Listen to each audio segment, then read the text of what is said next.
যদি মৃত্যুর আগে খালি একবার বলতে পারে আস্তাগফিরুল্লাহ আল্লাযী লা ইলাহা ইল্লা হুয়াল হাইয়ুল কাইয়্যুম ওয়া আতুবু ইলাইহি, আল্লাহ পাক সমস্ত গুনাহ মাফ করার জন্য প্রস্তুত আছেন। বিষ্ণু বলেন, যুদ্ধের ময়দান থেকে পালিয়ে এসেছে কোন মুসলিম সৈনিক, সেও যদি এই আস্তাগফিরুল্লাহ আল্লাযী লা ইলাহা ইল্লা হুয়াল হাইয়ুল কাইয়্যুম ওয়া আতুবু ইলাইহি মন থেকে পড়ে, তার জীবনের গুনাহ আল্লাহ মাফ করবেন।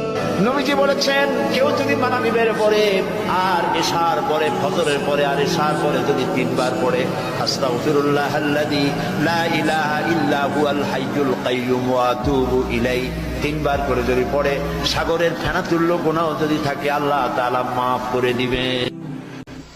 আলহামদুলিল্লাহি রাব্বিল আলামিন। আল্লাহ বলছে, বান্দা শোনো, সমস্ত প্রশংসা আল্লাহর জন্য। কেন? যেহেতু তিনি জগৎ সমূহের পালনকর্তা। আল্লাহ তাআলা বললেন আলহামদুলিল্লাহ, সমস্ত প্রশংসা আল্লাহর জন্য।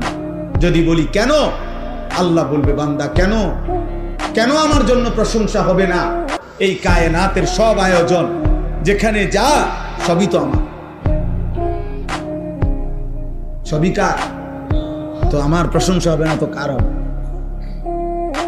এই সৃষ্টির চারিদিকে যত আয়োজন, ভালোবাসার যত রং, যত প্রিয় জিনিস